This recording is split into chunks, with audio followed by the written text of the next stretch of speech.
আজ থেকে শনির আশীর্বাদ পাবে 6 রাশি। আজ বৃহস্পতিবার দিন, মা লক্ষ্মীর দিন, 5 মার্চ 2026। সারা মার্চ মাস জুড়েই এই আশীর্বাদের বন্যা বইবে। আমরা মূলত জানি শনিদেব কষ্টের দেবতা, শনিদেব কর্মের দেবতা, শনিদেব ন্যায়, পরিশ্রম, দারিদ্রতা, দুঃখ, কষ্ট ইত্যাদি ডেকে আনে। কিন্তু তার করুণা পেলে তার চাইতে দাতাও কেউ নেই। কিন্তু সেই মুহূর্ত, সেই সময়, সেগুলির প্রয়োজন হয়। বর্তমানে শনিদেব তার সবচাইতে প্রিয় বন্ধু শুক্রকে নিয়ে গুরুগৃহে রয়েছে। এই অত্যন্ত শুভ যোগে 6টি রাশি, বিশেষত 6টি রাশি ভীষণভাবে উপকৃত হবে।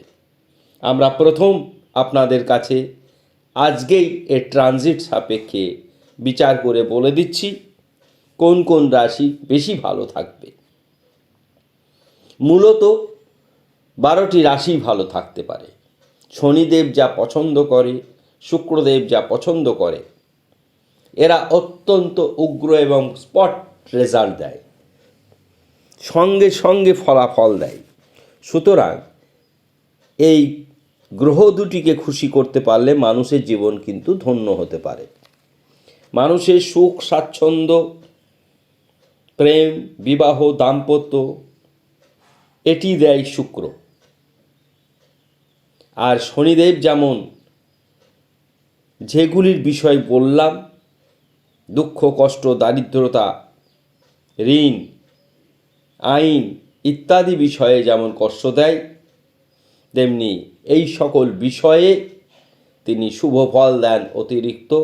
যেমন তিনি কর্মপতিই গ্রহ, ন্যায়ের প্রতি। তাই এই দুটি গ্রহকে মার্চ মাসে বসন্তকাল হয়। এই সময় এই দুজনই অত্যন্ত শুভ ফল দিতে শুরু করে। আজকে থেকে অর্থাৎ বৃহস্পতিবার 5 মার্চ 2026 থেকে সম্পূর্ণ মার্চ মাস 31 মার্চ 2026 পর্যন্ত 6টি রাশি বিশেষভাবে উপকৃত হবে। কোন 6টি রাশি আগে জেনে নিই। বৃষ রাশি, মিথুন রাশি, কন্যা রাশি, তুলা রাশি, মকর রাশি ও কুম্ভ রাশি। বাকি রাশিরাও সুফল পেতে পারে। আমরা যে প্রতিকার বলবো সেগুলি করবেন সময় মতন, ভালো থাকবেন। এখন প্রশ্ন হচ্ছে গোচরগত অবস্থানটা আগে আমরা যদি দেখি বা পর্যবেক্ষণ করি তাহলে বুঝতে পারবো কেন এই শুভ ফল প্রাপ্তি ঘটতে পারে। শুক্র শনি গুরুগৃহে রয়েছে মীন রাশিতে। আজকের লগ্ন মীন। এই মুহূর্তে আমরা যখন অনুষ্ঠান আপনাদের কাছে তুলে ধরছি সেই মুহূর্তে তার তৃতীয় অর্থাৎ লগ্নের তৃতীয় বৃহস্পতি রয়েছে মিথুন রাশিতে, সিংহ রাশিতে কেতু রয়েছে, কন্যা রাশিতে চন্দ্র রয়েছে, রবি, মঙ্গল, বুধ এই 3টি গ্রহ রয়েছে কুম্ভ রাশিতে। এক্ষেত্রে দেখছি কুম্ভ রাশির দ্বিতীয় স্থানে এই শুভ যোগটি তৈরি হয়েছে। অমর অনন্ত ধন যোগও তৈরি হয় এই দুটি গ্রহ যদি একত্রে থাকে শুভ নক্ষত্রে। আর এদের শুভ দৃষ্টিতে অন্যান্য রাশিও বিশেষভাবে উপকৃত হবে।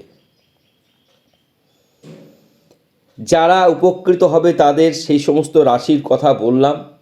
কি কি বিষয় উপকার পাবে?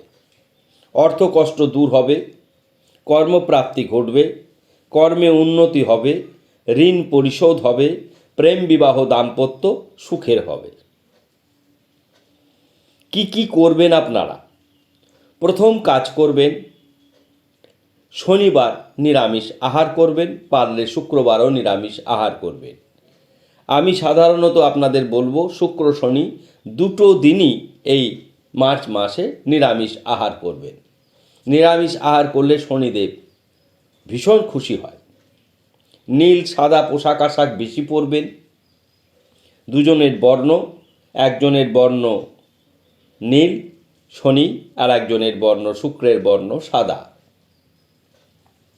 শুভ সংখ্যা হিসাবে 6, 8 এই সংখ্যাগুলি আপনাদের জন্য অত্যন্ত শুভ। যারা লটারির টিকিট কাটেন 6, 8 এই দুটি সংখ্যা থাকবে। তার মধ্যে টোটাল যোগফল লটারির সংখ্যাটির হতে পারবে 6 অথবা 8। 3, অপরাজিতার মালা পরাবেন শনিদেবকে শনিবার। নারকেল প্রদান করবেন। শুক্রের জন্য শুক্রবার ইষ্টদেবী ভুবনেশ্বরীকে ডাকলে খুব খুশি হয়। তো শুক্রের ইষ্টদেবী দেবী ভুবনেশ্বরী, তার বীজমন্ত্র করবেন ওং হ্রিং ভুবনেশ্বর্যই নমঃ। ওং হ্রিং ভুবনেশ্বর্যই নমঃ। বারবার শুনবেন ওং হ্রিং ভুবনেশ্বর্যই নমঃ। আরও সহজ একটি বীজমন্ত্র আছে ওং সাং মাতা ভুবনেশ্বরী। ওং সাং মাতা ভুবনেশ্বরী। এ দুটি বীজমন্ত্র করবেন। সাদা পোশাক আশাক পরবেন। শুক্রবার নিরামিষ আহার করবেন। সারা মার্চ মাস মদ্যপান করবেন না। কাউরির সঙ্গে দুর্ব্যবহার করবেন না, কুকথা বলবেন না। আপনার জীবন আপনারা দেখতে থাকুন, অত্যন্ত সুন্দর পথে এগোবে। শনির কৃপায় আপনাদের জীবন ধন্য হবে। গ্রহরত্ন হিসাবে অবশ্যই ফিরোজা, যদি আর্থিক সামর্থ্য থাকে তা মার্চ মাসে ফিরোজা পড়ুন। সারা বছরের শুভ ফল আপনি দেখতে থাকুন। এই যে ফিরোজা, এটি ব্রেসলেট আকারে পাওয়া যায়। এটি আপনার গ্রহরত্ন হিসাবে পাওয়া যায়। তাকে ব্রেসলেট করে পরতে পারেন, তাকে লকেট করে পরতে পারেন। আংটি করে পরলে অনেক বড় সাইজ হয়, সেই জন্য আংটি করে পরলে খুব একটা দেখতে ভালো লাগে না। এখন এই ফিরোজা পরলে হবে না। দক্ষিণাকালী যন্ত্রম দক্ষিণাকালী পূজাবিধির মধ্যে দিয়ে এবং ভুবনেশ্বরীর পূজাবিধির মধ্যে দিয়ে এর প্রাণ প্রতিষ্ঠা হয়। গ্রহরত্নেরও যদি প্রাণ প্রতিষ্ঠা না হয়, সেই গ্রহরত্ন বাক্সে থাকা যা, আপনার হাতে থাকাও তা, ও কোনো কাজই করে না।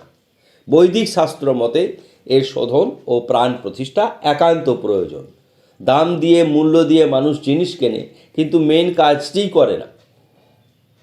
আপনি সুন্দর একটা প্রতিমা নিয়ে আসলেন বাড়িতে, তারপরে তার পূজাবিধি কিছু না করে সেটাকে আলমারিতে সাজিয়ে রেখে দিলেন, সেই প্রতিমা কিন্তু জাগ্রত বলে বিবেচিত হবে না।